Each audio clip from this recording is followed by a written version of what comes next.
For a man playing dead, controlling his breathing was far harder than keeping his eyes closed.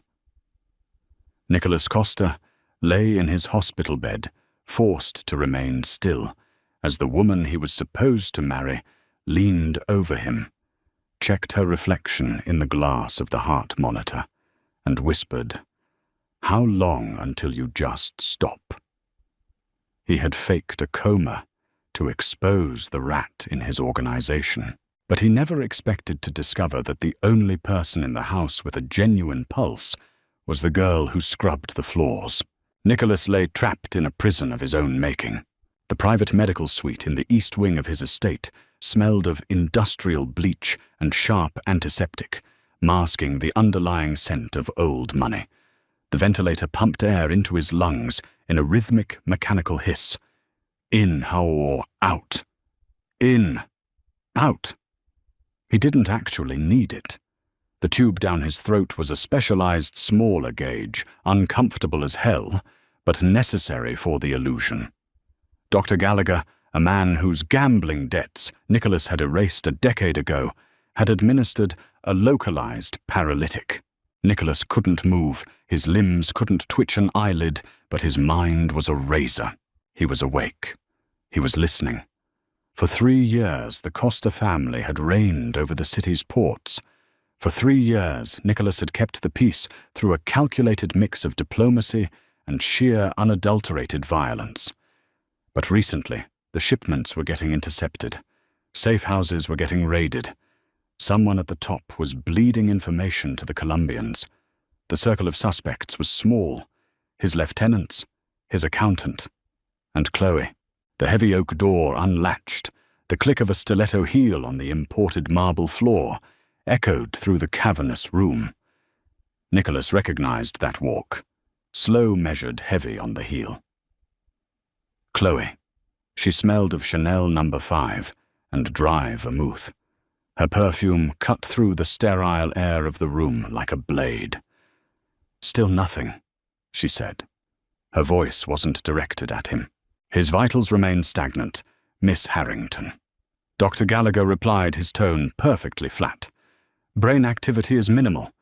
We are just waiting." "Waiting?" Chloe repeated. The fabric of her coat rustled as she crossed her arms. "It's been 2 weeks, Arthur. The board is getting anxious. The offshore accounts are frozen until he wakes up or until—" She trailed off.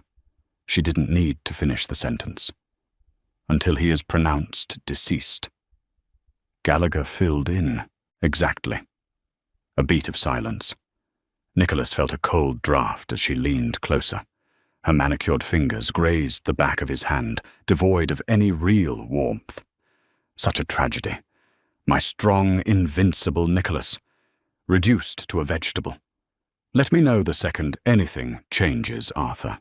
The absolute second. The door clicked shut. She hadn't kissed him. She hadn't even pretended to cry. Hours bled into a grey, formless paste. The paralytic made his joints ache with a deep, throbbing pressure. He focused on the sound of the rain lashing against the reinforced glass windows. Then the door opened again. This time, the footsteps were different. Soft, apologetic, rubber-soled. The squeak of a cleaning cart being pushed over the marble threshold announced her arrival. Sue. Nicholas knew her from the payroll mostly. She was 22, a local girl hired a few months ago through a domestic agency. She kept her head down. She scrubbed the baseboards until her knuckles bled. She never made eye contact. Sue moved around the room with practiced efficiency. He heard the splash of water in a plastic bucket, the rhythmic swiping of a sponge against the counter. She didn't speak. But unlike Chloe, Sue brought a different energy into the room. It wasn't the freezing vacuum of a sociopath waiting for a payout. It was the quiet, weary presence of someone just trying to survive the day. She approached his bed. He felt the slight mattress depression as she leaned over to adjust the fitted sheet. "Sorry," she murmured. Her voice was raspy, like she hadn't spoken in days. "Just fixing this. The wrinkles can cause bed sores." She didn't know he could hear her, She was talking to a corpse. She took a warm, damp cloth and began to wipe down his arm, carefully avoiding the IV lines. Her touch was methodical but gentle, grounded, real. She smelled of cheap lavender soap and exhaustion. "They don't turn you enough," she whispered, her voice barely carrying over the hum of the machines. "That doctor just looks at the screens. He doesn't look at you." Nicholas's mind halted. He wanted to open his eyes. He couldn't. "It's a lonely way to go, Mr. Costa," she continued, wringing the cloth out in a small basin. "Trapped in your own head. I had a brother who went like this. Car crash. The machines did the breathing, but I knew he was gone long before they pulled the plug. I hope wherever your mind is, it's quiet. I hope you aren't scared." Nicholas wasn't scared. He was furious. But for a fleeting, strange second, under the warm dampness of the cloth, she ran across his forehead. The fury subsided into a profound, hollow ache. The second week of the charade was a lesson in psychological torture. Nicholas's world was reduced to shadows dancing on the insides of his eyelids, and the conversations people had when they thought no one was listening. He learned that his head of security was skimming off the top of the payroll. He learned that the chef spat in the soup of visiting capos. But what he learned about Chloe was the poison that would finally rot the foundation of their empire. It was past midnight. The estate was dead quiet. The heavy oak door eased open, the hinges practically silent. "In here," Chloe's voice, hushed, urgent.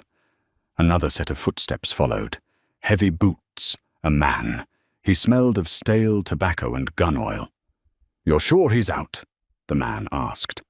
The voice belonged to Victor Navarro, a mid-level enforcer for the very Colombian cartel Nicholas was currently warring with. "He's essentially a houseplant." "Victor," Chloe snapped. "Gallagher says there's zero higher brain function. Now, did you bring the papers?" Nicholas's heart rate spiked. The machine beside him let out a sharp, erratic beep. "Easy."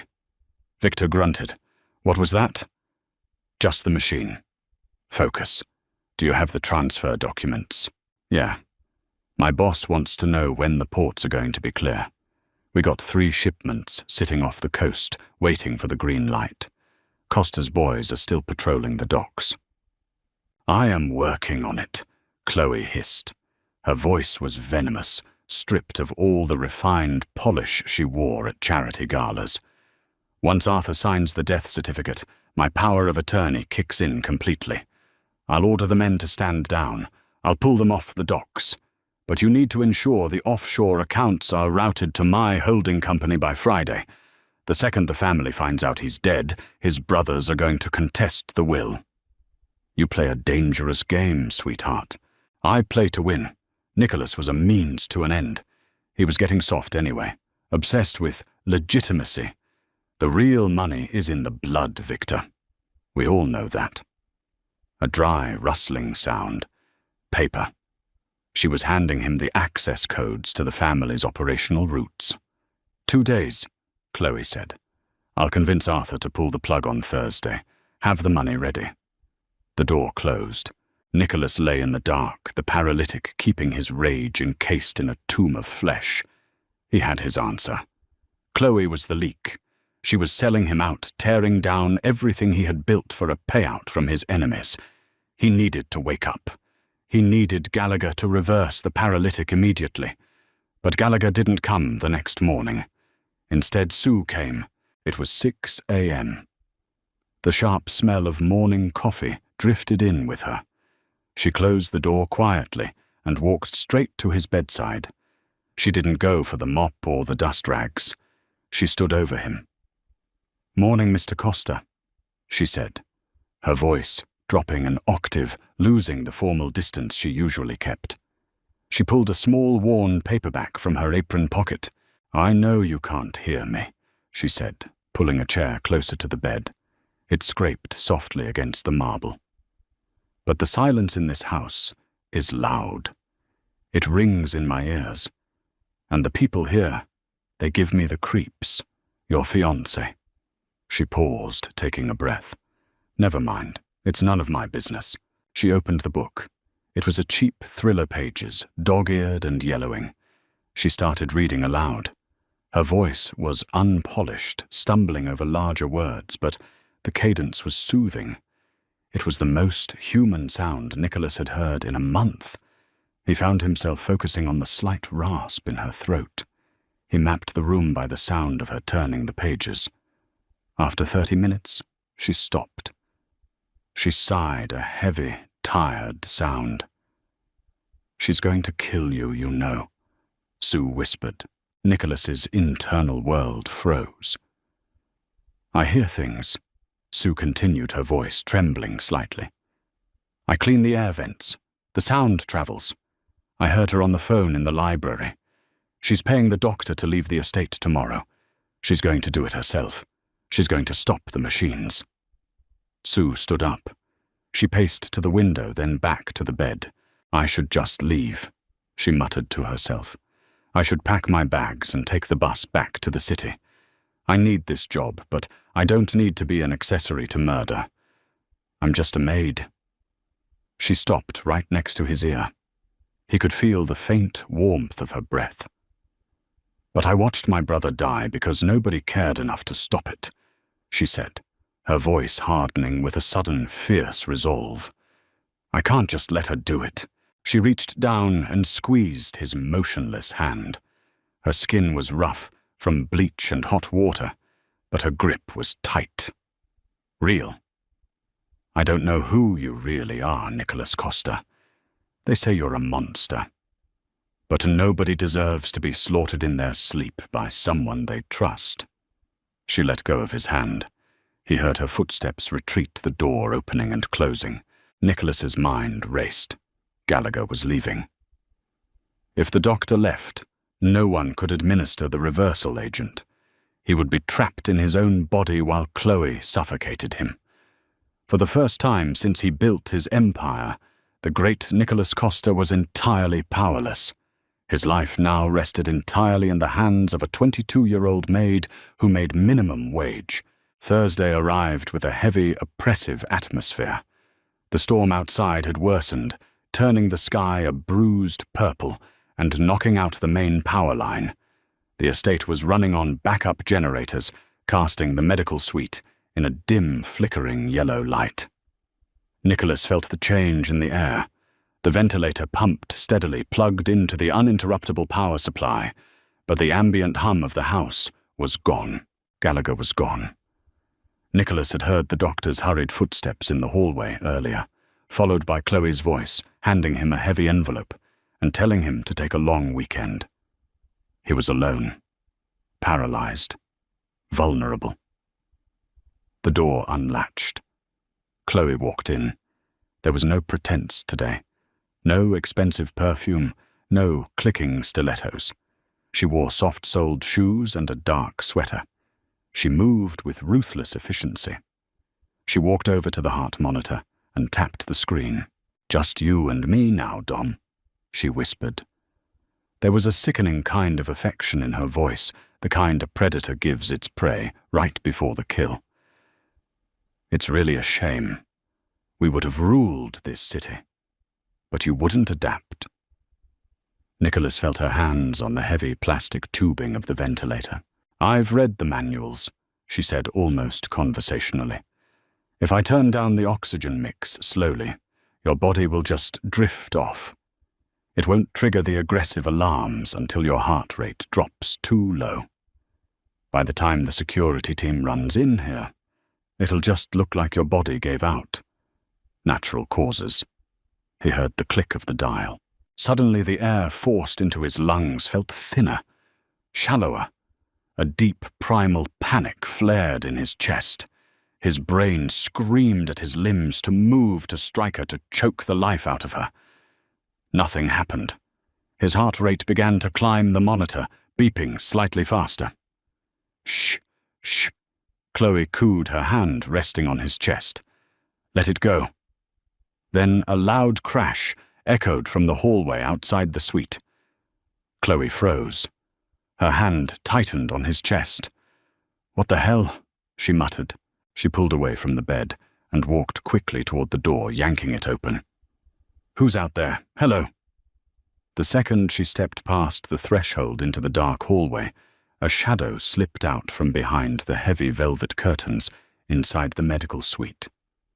Sue. She moved faster than Nicholas thought possible.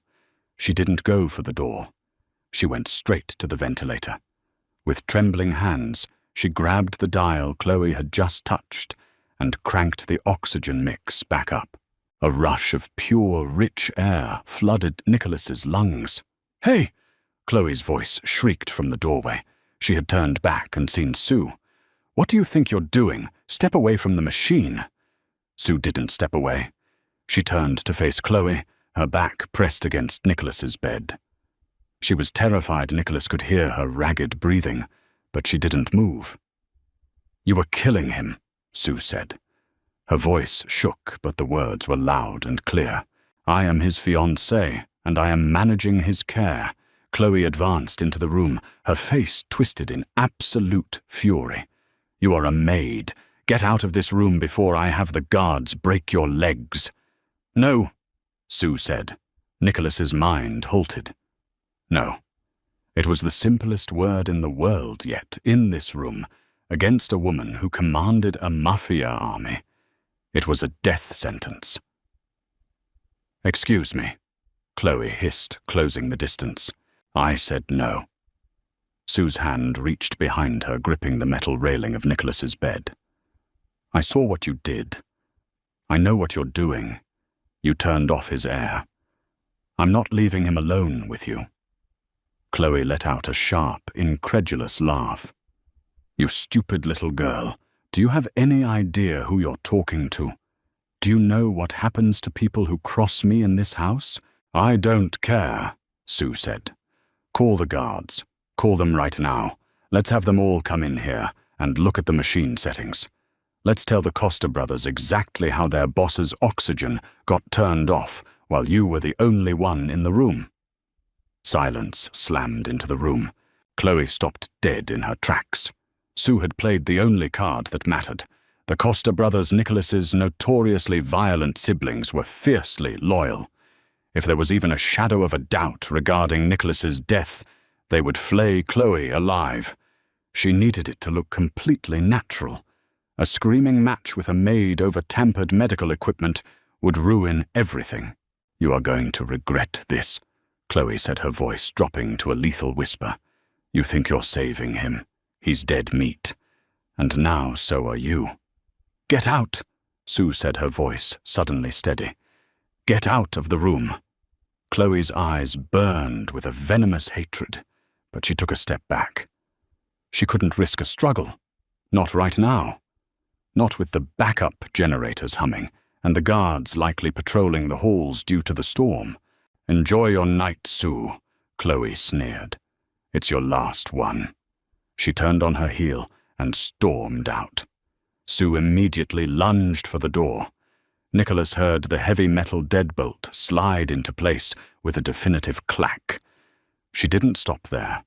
He heard the screech of heavy furniture scraping across the marble floor. She was dragging the oak dresser in front of the door, barricading them in. When she finally stopped, she collapsed against the side of his bed, sliding down to the floor. She was sobbing. Sharp, quiet, terrified gasps. "Oh, God," she whispered to herself. "Oh, God, what did I do? I'm dead. I'm so dead."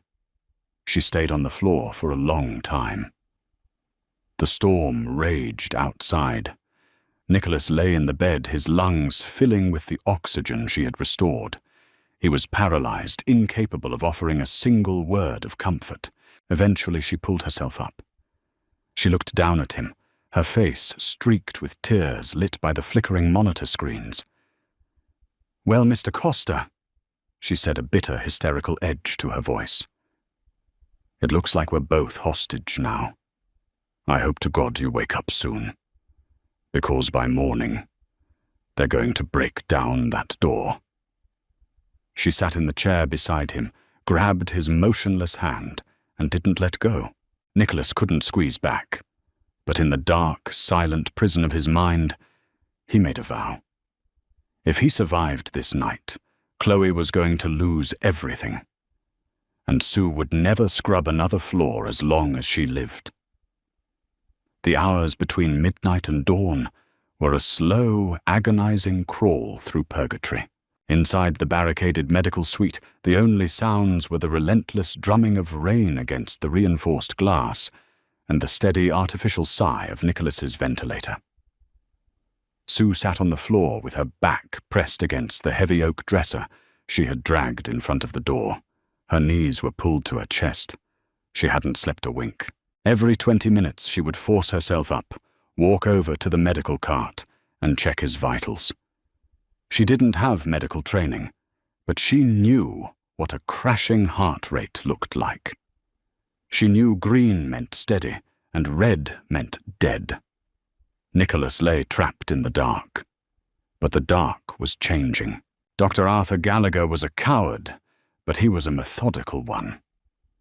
To maintain the illusion of a coma, Gallagher had been injecting a steady micro-dosed stream of a neuromuscular blocking agent into Nicholas's IV line. It was a delicate chemical balance. Too much, and his diaphragm would permanently arrest. Too little, and he would twitch, blowing the cover.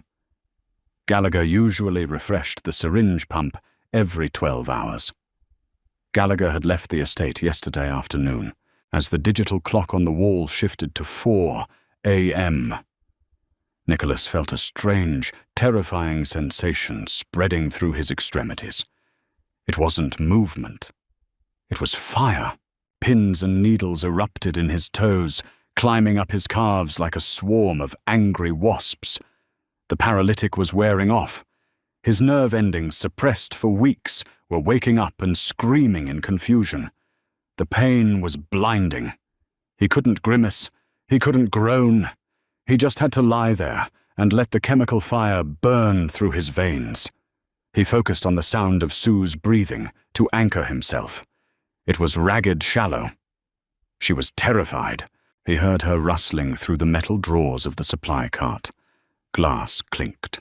Metal scraped. She walked back into his field of vision, or what would be his field of vision if his eyelids weren't sealed shut. She stood beside the bed, holding a surgical scalpel. Her knuckles were white. The blade trembled violently in the dim yellow light of the backup generators. "I've never cut anything but vegetables," she whispered to the empty room. Her voice cracked, betraying her exhaustion. "But if she comes through that door, I'm going to use it. I swear to God, I'm going to use it." She wasn't a killer. She was a maid from the South Side who took the bus to work. Yet here she was, standing guard over the boss of the Costa family with a 2-inch piece of sterilized steel. Nicholas channeled every ounce of his burning consciousness into his right hand. "Move!" The command echoed in the hollow chamber of his skull. Move a finger. Just one. Nothing. The connection between brain and bone was still severed, buried under a thick layer of pharmacological sludge. At 6:15 a.m., the storm broke, leaving behind a cold grey morning. And with the morning came the footsteps. They weren't the clicking stilettos of Chloe's solitary visits. These were heavy, multiple. Leather-soled shoes marching in unison down the marble corridor. Nicholas recognized the gait of his own men. A sharp, authoritative knock hammered against the heavy oak door. "Sue, open the door." It was Chloe. Her voice was perfectly pitched, calm, authoritative, edged with exactly the right amount of faux concern. She was putting on a show for the guards. Sue scrambled backward, pressing her weight against the dresser. She gripped the scalpel so tightly her hand shook. She didn't answer. "Sue, this is ridiculous," Chloe called out, raising her voice so the men behind her could hear. "I know you're distressed. Dr. Gallagher explained that you formed an unhealthy attachment to Mr. Costa's care. But barricading yourself in his room is a severe security breach.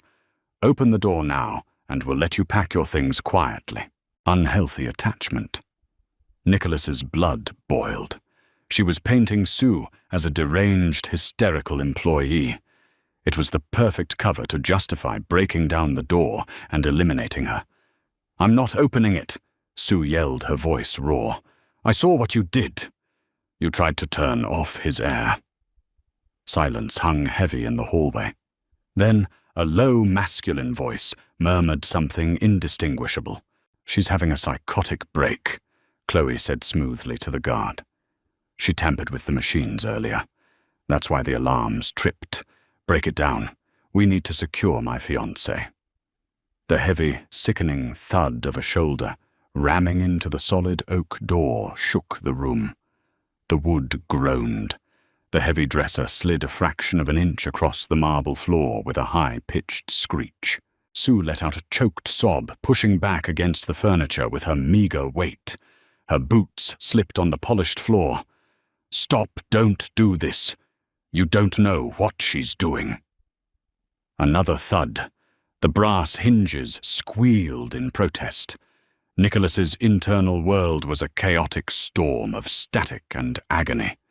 The pounding on the door sent shockwaves through his rigid body. The adrenaline surging into his bloodstream was fighting a desperate war against the lingering paralytic. "Move." He focused on his jaw.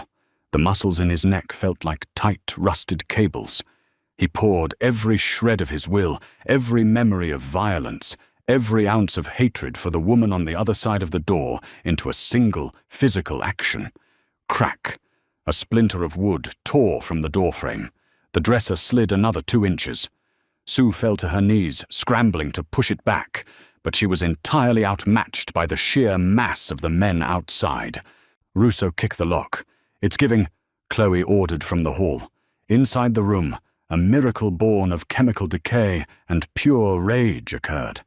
Nicholas's right index finger twitched. It was a microscopic movement, no larger than a tremor, but it struck the plastic side of the bed rail with a faint tap. Sue's head snapped toward the bed. She had been staring at the door, her chest heaving, tears streaming down her face. Now her wide, red-rimmed eyes locked onto his hand. Tap. He did it again. It took a monumental effort burning through his energy reserves, but he managed to flex the finger a second time. Sue abandoned the dresser. She practically crawled to the side of the bed, her breath catching in her throat. She stared at his hand, then up at his face. "Mr. Costa," she whispered, her voice trembling. Nicholas's jaw muscles spasmed. The paralytic was receding like a tide, leaving behind a body that felt bruised and battered, but alive. He forced his facial muscles to contract, his brow furrowed. Sue let out a sharp gasp, covering her mouth with her free hand. She dropped the scalpel onto the mattress. "You're in there!" She breathed the realization, washing over her in a flood of horror and relief. "Oh my God, you've been in there the whole time." A deafening crash obliterated the moment. The heavy oak door finally gave way. The metal deadbolt ripped through the wooden frame, sending a shower of splinters across the room. The door slammed into the dresser, shoving it violently to the side and knocking Sue to the floor. 2 men stepped into the suite. Russo and Klein. They were Costa family soldiers, men Nicholas had paid, fed, and protected. Men who were now unknowingly taking orders from his executioner. Chloe stepped in behind them. She took one look at Sue sprawled on the floor and sneered. "Restrain her," Chloe ordered, her voice devoid of the fake warmth she had used in the hallway. "If she resists, break her wrists. She's a threat to Nicholas." Klein, a hulking man with a broken nose, lunged forward. Sue scrambled backward, her hands sliding frantically over the mattress until her fingers found the cold steel of the scalpel she had dropped. As Klein reached down to grab her collar, she slashed blindly upward. The small blade caught Klein across the forearm. It wasn't a deep cut, but the sharp sting of it made him recoil with a surprised grunt. "You little bitch!" Klein snarled, clutching his arm. Russo didn't hesitate. He stepped over his partner, grabbed a fistful of Sue's uniform, and yanked her violently to her feet. He slammed her against the wall, pinning her arms behind her back with brutal efficiency. The scalpel clattered harmlessly to the floor. Sue cried out in pain, her face pressed against the cold plaster. "Clear the room," Chloe commanded. She walked past the struggling maid, not giving her a second glance, and approached the bed. "Make sure the hallway is empty. I need a moment alone with my fiancé to assess his condition." "Yes, ma'am," Russo grunted. He dragged Sue toward the door. "Wait," Chloe said softly. She stopped at the foot of Nicholas's bed. She looked down at him, a cold, empty smile playing on her lips. "Leave the girl. I want her to watch." Russo stopped in the doorway, holding Sue by the scruff of her neck. He looked confused. "Ma'am." "I said leave her." Chloe snapped her patience, fraying. "Drop her on the floor and wait outside, both of you." Russo shoved Sue to the marble floor. She hit hard, gasping for breath, her cheek resting against the cold stone. The two guards backed out of the room, pulling the splintered remains of the door as shut as it would go. Chloe turned to the ventilator. "You put up a good fight, Sue," Chloe said, reaching out to stroke Nicholas's cheek. Her touch made his skin crawl. "But you're just a maid. You don't understand how this world works. Loyalty is a commodity, and I just bought it all." Sue pushed herself up on her elbows. Her lip was bleeding. "They're his men. If they knew what you were doing, they don't—" Chloe interrupted, her fingers trailing down to the heavy plastic tube connected to Nicholas's throat. "And they never will. By the time I call them back in, his heart will have given out. A tragic consequence of the stress from a crazed employee barricading the room." She wrapped her hand around the oxygen dial. Nicholas's eyes snapped open. The overhead fluorescent lights stabbed into his dilated pupils like physical blades. The world was a blurry, overexposed mess of light and shadow, but his brain locked onto the silhouette standing over him. Chloe froze. The air left the room. She stared down into the dark, ferocious eyes of a man who had spent the last 2 weeks listening to her plan his murder. Her mouth parted in shock. The dial slipped from her fingers. "Dom!" She choked out her voice, a fragile, terrified squeak. Nicholas didn't wait for his muscles to fully cooperate. He didn't have the luxury of stretching. He moved with the crude, violent force of a machine snapping into gear. His right hand shot upward. His joints popped audibly stiff from disuse, but his grip was iron. He clamped his hand around Chloe's throat, cutting off her words instantly. With a guttural roar that tore through his dry, disused vocal cords, Nicholas used his own body weight to roll. He twisted his torso, pulling Chloe down across the bed. She flailed her manicured nails, raking across his arm, but he didn't feel it. He pinned her against the mattress rail, his forearm pressing relentlessly against her windpipe. The heart monitor shrieked a frantic, rapid-fire beep, beep, beep as his heart rate exploded into the red zone. "Help!" Chloe managed to wheeze, thrashing her legs against the side of the bed. The splintered door kicked open. Russo and Klein burst in, guns drawn. They froze dead in their tracks. The scene defied every shred of logic they possessed. Their boss, the man Dr. Gallagher had sworn was brain dead, was half out of bed, holding his fiancée by the throat, with a grip that looked ready to shatter her spine. "Boss," Russo stammered, lowering his weapon a fraction of an inch. Nicholas turned his head slowly. Every tendon in his neck screamed. He glared at the two soldiers, his eyes burning with a terrifying, absolute authority. He ripped the secondary oxygen tube from his face with his free hand, tossing it aside. He opened his mouth. His throat was raw, coated in medical gel and dust, but the voice that came out was undeniable. It was the voice that commanded the city's underworld, rough, guttural, and lethal. "Drop the guns!" Russo swallowed hard. He looked at Chloe, who was turning a mottled shade of red and then back at Nicholas. The ingrained loyalty of 5 years fought against the confusion of the moment, but the look in Nicholas's eyes, the unadulterated apex predator, staring them down, made the decision easy. Russo placed his gun on the floor and kicked it away. Klein, clutching his bleeding arm, immediately followed suit. Nicholas released the pressure on Chloe's throat just enough to let her draw a ragged, wheezing breath. She collapsed against the bed rail, sobbing, her hands clutching her bruised neck. Nicholas slowly, painfully swung his legs over the side of the mattress. His bare feet hit the cold marble. His knees buckled slightly, the muscles atrophied, but he gripped the IV stand to steady himself. He was dressed only in a thin hospital gown, yet he commanded the room entirely. He didn't look at Chloe. He didn't look at the guards. He looked at the floor near the broken dresser. Sue was sitting up, her knees pulled to her chest, trembling violently. She was staring at him, as if he were a ghost that had just crawled out of a grave. Blood trickled from a cut on her lower lip where Russo had hit her. Nicholas took a step toward her. His legs felt like lead. He dragged his left foot, slightly a temporary consequence of the nerve block, until he stood directly in front of her. The guards tensed.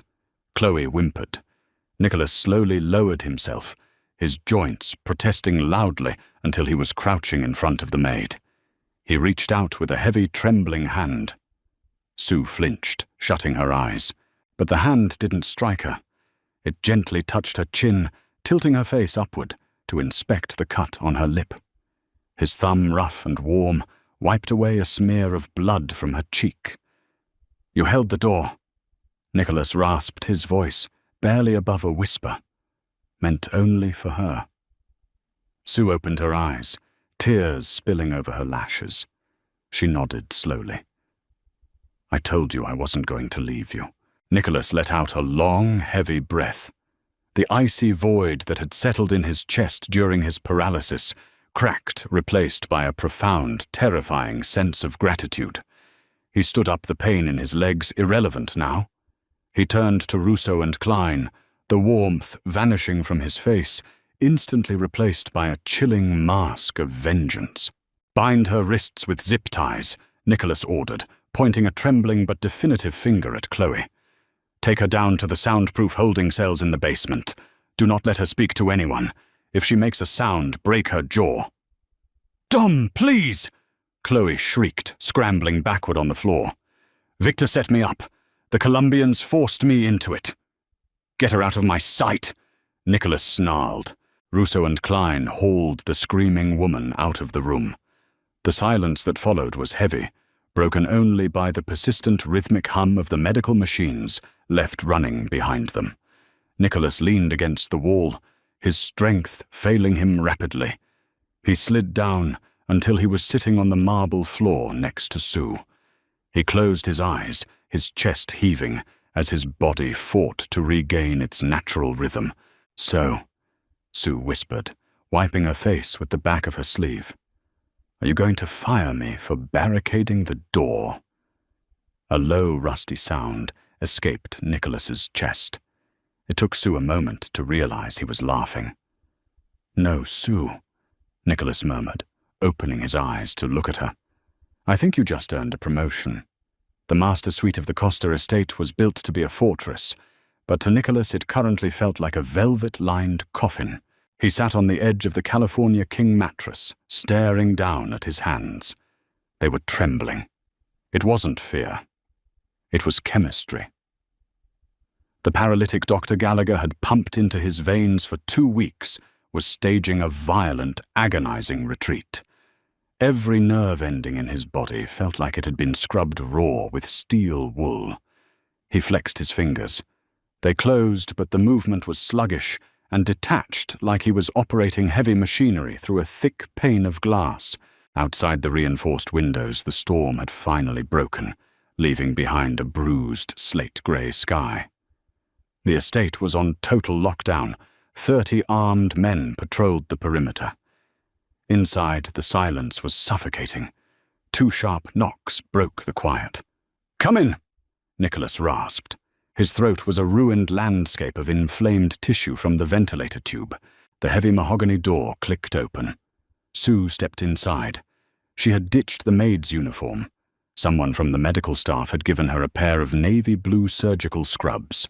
They were 3 sizes too big, the hems rolled up at the ankles, the V-neck exposing a sharp, bruised collarbone. She walked with a pronounced limp, dragging her left leg slightly. Russo's violent shove against the marble floor earlier that morning had left a massive, blooming contusion on her hip. She carried a silver tray, holding a bowl of chicken broth, a sleeve of saltines and a glass of ice water. The china rattled softly against the metal. It was the only sound in the room. She didn't look at the walls lined with expensive impressionist paintings. She didn't look at the Glock 19 resting conspicuously on the nightstand. She looked at the floor, navigating the heavy Persian rug until she reached the side of the bed. "Put it down," Nicholas said, gesturing weakly to the bedside table. She set the tray down meticulously, her fingers lingering on the edge of the silver platter. "You should be resting in the guest wing," Nicholas noted, watching her. "Carmine put 2 men on your door.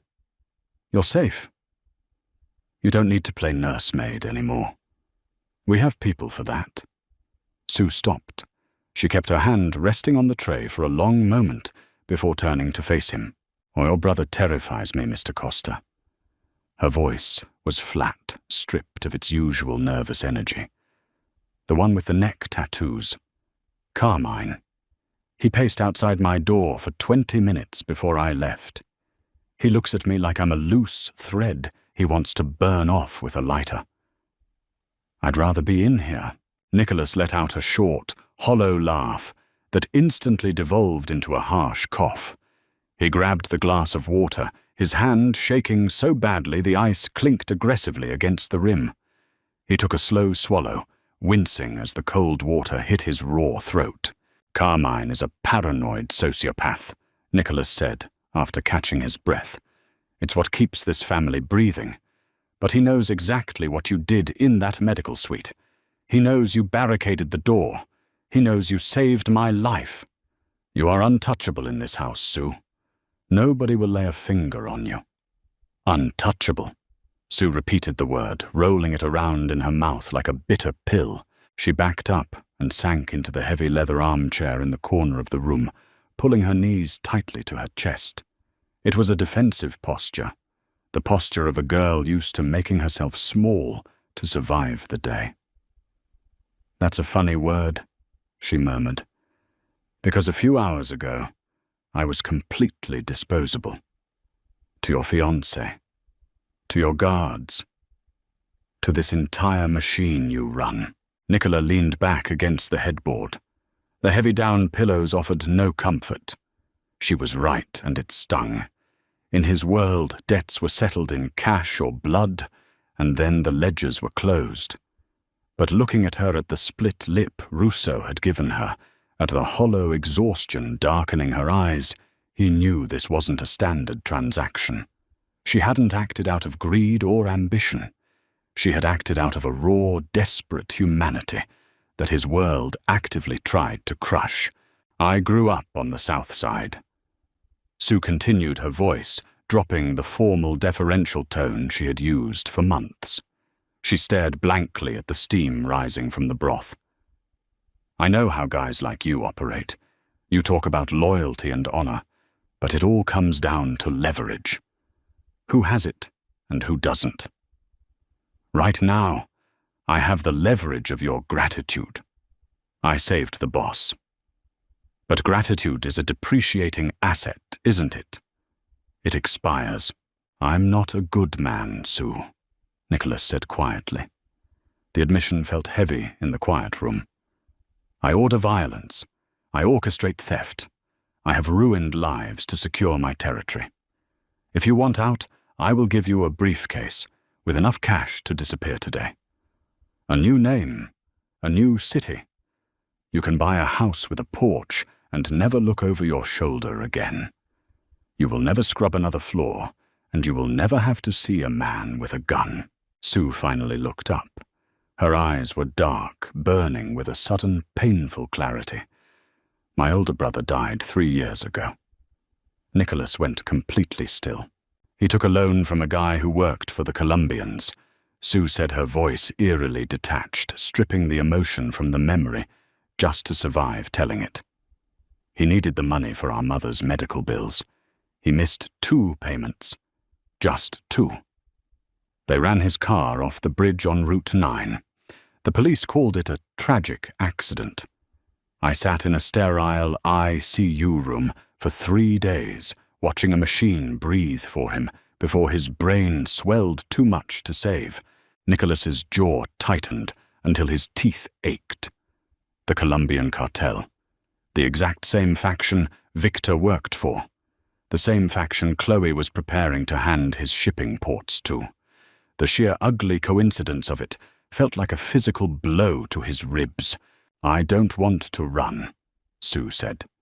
The detachment vanished, replaced by a sudden, startling intensity that made Nicholas sit up straighter. "I ran from the debt collectors. I ran from my landlord. I'm tired of running. Chloe was going to suffocate you in your sleep. She was going to hand your docs to the men who murdered my brother, and she was going to walk away rich." She pushed herself out of the armchair, ignoring the sharp wince of pain from her bruised hip, and walked back to the edge of the bed. She looked down at him. She was no longer a maid looking at her employer. She was a survivor, looking at a weapon. "I don't want a plane ticket, Nicholas." "What do you want?" he asked, the gravel in his voice thickening. "I want to watch you tear them apart." The silence in the room stretched heavy and absolute. Nicholas looked past the baggy scrubs and the battered face. He saw someone who finally understood the brutal mechanics of power and was no longer afraid of the dark. He saw a mirror of his own vengeance, refined and entirely focused. "Leo," Nicholas called out. The bedroom door opened instantly. Nicholas's older brother stepped in from the hallway. Leo was a towering wall of a man in a tailored charcoal suit, his face a grim, scarred mask of barely contained violence. "Yeah, Dom," Leo said. His eyes flicked briefly to Sue, assessing her presence, before locking onto his brother. "Get me my clothes," Nicholas ordered, pushing the heavy duvet off his legs. He gritted his teeth as his bare feet hit the cold hardwood floor, ignoring the sharp, stinging protest of his awakening nerves. He gripped the heavy oak bedpost to steady his trembling legs. "And tell Carmine to meet me at the top of the basement stairs. It's time to have a conversation with my fiancée." The basement of the Costa estate was a remnant of the Prohibition era. Originally designed for bootlegging storage, Nicholas's father had reinforced the concrete, soundproofed the walls, and installed heavy steel doors. It was a place where problems disappeared. The air down here was damp and smelled of ancient dust and iron. Nicholas stood in the narrow corridor outside holding cell B. He wore a crisp white shirt, the sleeves rolled up to his elbows and dark slacks. He leaned heavily on a silver-handled cane Carmine had dug out of a storage closet. His body was still weak, but his mind was absolute. Carmine leaned against the concrete wall, smoking a cigarette. He was the family's enforcer. Volatile, brutal. "She's been crying for 3 hours, Carmine noted, exhaling a thick plume of grey smoke. Screaming about lawyers, then screaming about how Victor set her up. "She's a mess, Dom." "Open it," Nicholas said. Carmine unlocked the heavy deadbolt. The steel door swung outward with a heavy oiled glide. Chloe was sitting on a cold metal chair in the center of the windowless room. The overhead light was harsh, casting deep, unflattering shadows across her face. Her makeup was ruined, tracked with tears and sweat. The expensive designer sweater she wore was wrinkled and stained. Zip ties dug into her wrists, binding her hands behind her back. When she saw Nicholas, she recoiled, kicking her feet against the concrete floor. Dom, listen to me." She choked out her voice, raw from screaming.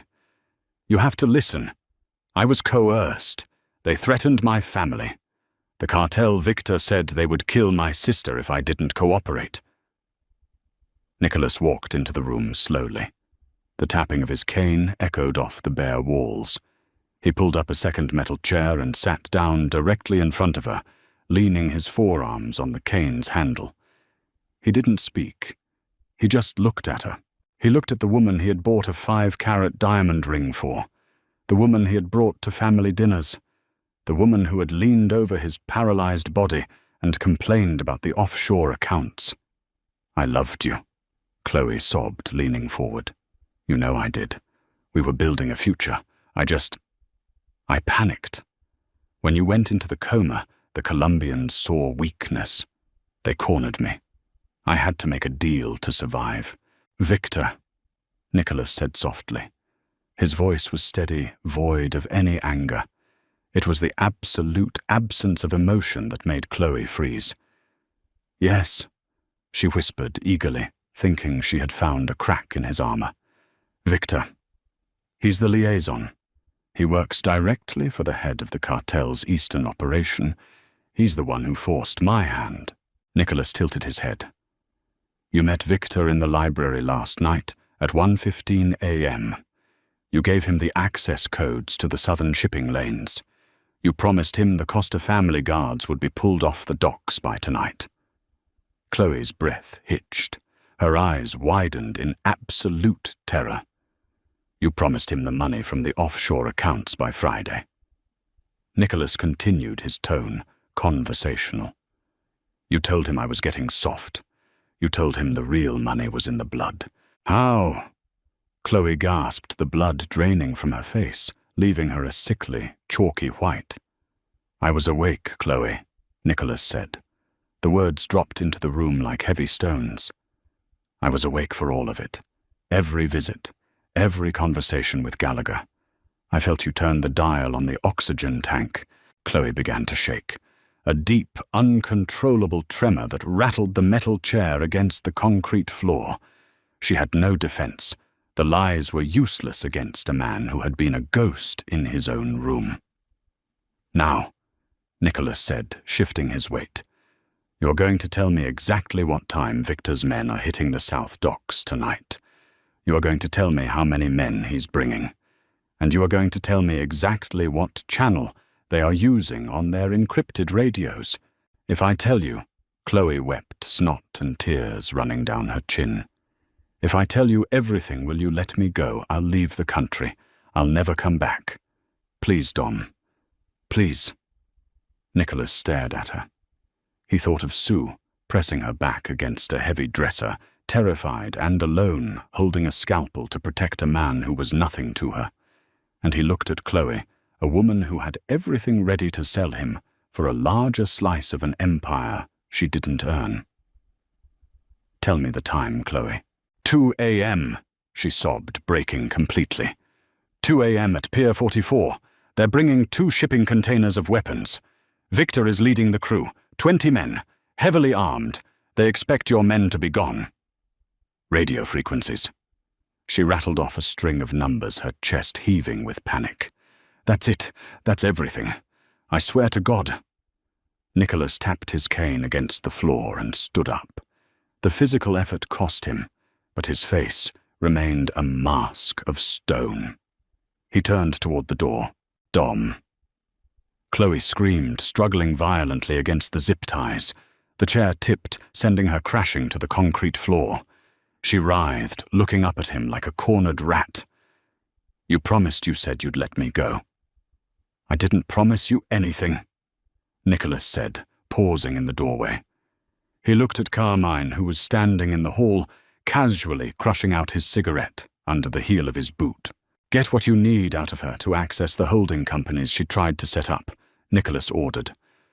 "Once she signs the transfers, take her to the docks. Put her in the trunk of Victor's car. Let the Colombians deal with the rat who failed them." "No, no!" Chloe shrieked, the sound tearing through the basement. "Nicholas, please! They'll kill me! They'll butcher me!" Carmine stepped into the room and shut the heavy steel door. The screaming was instantly severed, trapped behind a foot of concrete and metal. The silence in the corridor rushed back in heavy and absolute. Nicholas stood there for a moment, gripping the cane until his knuckles turned white. He didn't feel triumph. He didn't feel relief. He just felt the cold, mechanical necessity of survival. He turned and walked toward the stairs. There was a war to finish. Pier 44 was an industrial graveyard. Towering steel cranes rusted in the salty air, and rows of empty shipping containers created a labyrinth of shadows and dead ends. The fog rolling off the harbor was thick, clinging to the wet asphalt, and swallowing the amber glow of the sparse streetlights. It was 1:45 a.m. Nicholas sat in the back of a bulletproof black SUV, parked a quarter-mile away, hidden behind an abandoned warehouse. He was in the command seat, a pair of night vision binoculars resting on his lap. The encrypted radio on the console was tuned to the frequency Chloe had given up. Sue sat beside him in the back seat. She was quiet. She watched the rain streak down the tinted window, her face illuminated only by the faint green glow of the tactical monitors set up in the front seat. Leo was behind the wheel chain, smoking his eyes fixed on the rearview mirror. "You don't have to be here for this," Nicholas said, his voice cutting through the tense silence of the cabin. "I do," Sue replied, not looking away from the window. "I need to know it's over." Nicholas respected that. She wasn't seeking out the violence, but she demanded the closure. She had earned the right to witness the end of the nightmare she had kept at bay. At exactly 1:55 a.m., the radio on the console crackled to life. "Bravo 1, we are approaching the perimeter. Visual check." The voice was thick with a heavy accent. "Perimeter is clear," Victor, another voice, replied. "No Costa patrols. The docks are empty. The bitch actually pulled it off." Nicholas keyed his own radio, connected to his men, hidden within the labyrinth of containers. "Hold positions," he ordered quietly. "Let them pull the trucks all the way into the loading zone." Through the binoculars, Nicholas watched as 3 heavy, unmarked box trucks rolled through the chain-link gates of Pier 44. They moved slowly, headlights cutting through the fog. They parked in a tight formation near the edge of the water. Doors opened. Men poured out. Nicholas counted 22 combatants. They were relaxed, holding their automatic rifles, loosely joking with one another. They believed they were walking into an abandoned kingdom. A tall, broad-shouldered man stepped out of the lead truck. Even from a distance, Nicholas recognized the posture. Victor. "That's him," Nicholas murmured, passing the binoculars to Sue. She took them with hesitant hands.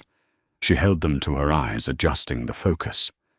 She stared at Victor for a long time, the man who had ordered the hit on her brother over a missed payment, the man who had stood in Nicholas's bedroom and plotted his death. "He looks so ordinary," Sue whispered, lowering the binoculars. "Just a man in a coat." "Monsters rarely look like monsters until the lights go out," Nicholas said. He reached forward and keyed the radio. "Light them up." The assault was a masterclass in controlled violence. The darkness of the pier erupted. Blinding, high-intensity halogen floodlights, rigged to the surrounding cranes, snapped on simultaneously, trapping the Colombians in a harsh, inescapable glare. Panic seized Victor's men. They raised their weapons, blinded, shouting over the radio channel. "Ambush! Fall back, fall!" The radio went dead. The Costa family soldiers didn't shout. They didn't break cover. They opened fire with synchronized lethal precision from elevated positions on top of the shipping containers. The staccato roar of suppressed automatic weapons echoed across the water, a dull, rhythmic thudding that sounded like heavy rain hitting a tin roof. Nicholas watched the monitors. The thermal imaging showed the heat signatures of the Colombians dropping one by one. It was over in less than 90 seconds. Silence descended on Pier 44 once again, save for the distant wail of a foghorn. "Perimeter secured, boss." Carmine's voice came over the radio. He sounded slightly out of breath. "Victor is down. The cargo is ours." "Clean it up," Nicholas ordered. "Burn the trucks. Make sure there's nothing left for the harbor patrol to find in the morning." "Understood." Nicholas clicked the radio off. He leaned back against the leather seat, the adrenaline slowly leaving his system, replaced by a deep, bone-weary ache. The war with this cartel faction was over. The leak was plugged. His empire was secure. He turned his head to look at Sue. She was trembling. The reality of the violence, even sanitized through distance and monitors, had finally hit her. She wrapped her arms around herself, staring blankly at the back of Leo's headrest. "Are you okay?" Nicholas asked softly. "I don't know," she admitted, her voice shaking. "It's a lot of blood. It's a lot of death." "It is," Nicholas agreed. He didn't offer platitudes. He didn't tell her it was righteous. It was simply the brutal mechanics of his reality. He reached across the console. He didn't grab her hand. He just laid his palm flat on the leather seat between them, an offering. Sue looked at his hand. The hand of a Mafia boss. The hand of a man who had just orchestrated the slaughter of 24 men.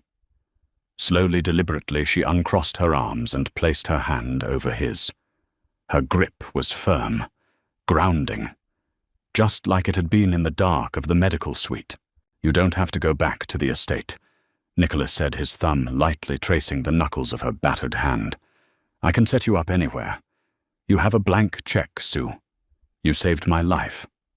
I owe you everything." Sue looked out the window. The sky over the harbor was beginning to lighten, a pale, bruised blue breaking through the fog of the storm. "I don't want a blank check, Nicholas," she said, using his first name for the first time. The sound of it in her voice, devoid of fear, devoid of calculation, settled something deep within his chest. "What do you want?" he asked, echoing their conversation from hours ago. She turned to face him. The bruises on her face couldn't mask the absolute clarity in her eyes. She had stepped into the abyss, and instead of letting it consume her, she had found her footing. "I want a seat at the table," Sue said quietly. "Your world is broken. Your people are treacherous. You need someone who isn't afraid to barricade the door when the monsters come knocking." Nicholas stared at her, a slow, genuine smile breaking through the harsh lines of his face. He squeezed her hand, feeling the quiet, unyielding strength in her grip. He had faked a coma to find a rat. He ended up finding the only person in the city who could actually keep him alive. "All right, Sue," Nicholas murmured, the engine of the SUV rumbling to life as Leo shifted it into drive. "Let's go home and rebuild. When the dust settles and the blood washes away, true power isn't about the empire a man builds, but who he trusts to guard it while he sleeps." Sue didn't just survive the Costa family. She earned a seat at the head of the table. For viewers kept gripping the edge of their seats by Nicholas's brutal revenge, and Sue's ultimate rise to power, smashing that like button, sharing this video with fellow drama lovers, and subscribing to the channel guarantees no one misses the next intense Mafia story. Drop a comment below. What should Sue's first order of business be in the Costa family?